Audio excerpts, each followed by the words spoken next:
Hello دوستو، السلام علیکم۔ میرا نام ہے جمشید اقبال اور آپ دیکھ رہے ٹیم وزیرستان یوٹیوب چینل۔ کیا آپ لوگوں کو پتہ ہے کہ پٹھان، خان، پختون یہ کس کو کہتے ہیں؟ کون ہے؟ اس کے بارے میں اسلامی تاریخ میں کچھ یوں ہے۔ پٹھانوں کو افغانی کہتے ہیں۔ افغان اس لیے کہتے ہیں کہ افغان حضرت سلیمان علیہ السلام کے ایک بیٹے کا نام تھا اور ان کو جنات کی زبان سے پیار ہو گیا تھا، تو انہوں نے اپنے والد حضرت سلیمان علیہ السلام سے کہا کہ اب جنات کو کہہ دو کہ مجھے اپنی زبان سکھائے۔ سلیمان علیہ السلام نے اپنے بیٹے کی درخواست قبول کی اور جنات کو حکم دیا کہ افغان کو جنات کی زبان سکھائی جائے۔ وہ زبان بعد میں پختون کے نام سے پہچانا گیا۔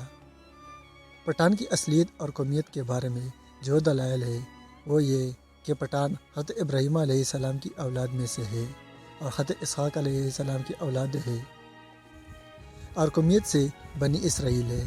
انگریز مورخین کے پٹھان قوم ارجانہ کی ایک حصہ میں رہتے ہیں۔ ارجانہ کے لوگوں کا دعویٰ ہے کہ افغان یا پٹھان ارجانہ ہم میں سے ہے، کیونکہ البانیہ کے افغان جو کہ بعد میں افغان بنا کر ارجانہ سے ہندوستان کی طرف چل پڑے، اور مورخین لکھتے ہیں کہ اسرائیل قبائل بہت تکلیف اور مصیبتوں کے بعد افغانستان میں آباد ہو گئے۔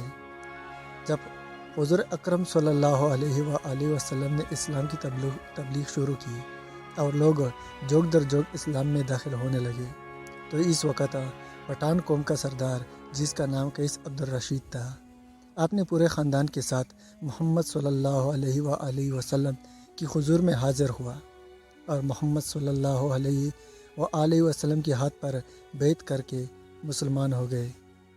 اس لیے دنیا بھر میں جہاں بھی پختون ہوں گے مسلمان ہوں گے۔ دنیا میں پختون ہی واحد قوم ہے جس میں اسلام کے باہر کوئی مذہب نہیں۔ اگر پختون سے پوچھا جائے کہ آپ پہلے مسلمان ہیں یا پختون ہو، تو جواب ہوگا کہ میں 5000 سال پختون ہوں اور 1400 سال پہلے مسلمان ہوں۔ افغان قوم کو پٹھان کیوں کہا جاتا ہے؟ جب کافروں نے مکہ پر قبضہ کر لیا تھا یا غالباً اس کے علاوہ جنگ تھی، تو حضرت محمد صلی اللہ علیہ وآلہ وسلم نے حضرت خالد بن ولید رضی اللہ تعالیٰ عنہ کو حکم دیا کہ جاؤ اپنے افغانوں کو بلاؤ جہاد کے لیے۔ حضرت خالد بن ولید رضی اللہ تعالیٰ عنہ افغانستان چلے گئے اور افغان سردار قیس عبدالرشید کو حضور اکرم صلی اللہ علیہ وآلہ وسلم کا پیغام ارسال کیا۔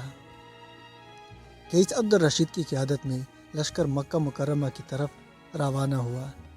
شام کو صحابہ کرام نے حضور اکرم صلی اللہ علیہ وآلہ وسلم کو خوشخبری سنائی کہ افغان لشکر آتے ہی کافروں کا قتل عام شروع کر دیا اور تمام کافروں کا خاتمہ کر دیا اور مکہ مکرمہ افغانوں نے فتح کر لیا۔ تو اس لمحے حضور اکرم صلی اللہ علیہ وآلہ وسلم کے مبارک زبان پر یہ الفاظ آئے، باتان۔ یہ لقب افغان قوم کو رسول اللہ صلی اللہ علیہ وآلہ وسلم کی طرف سے ملا ہے۔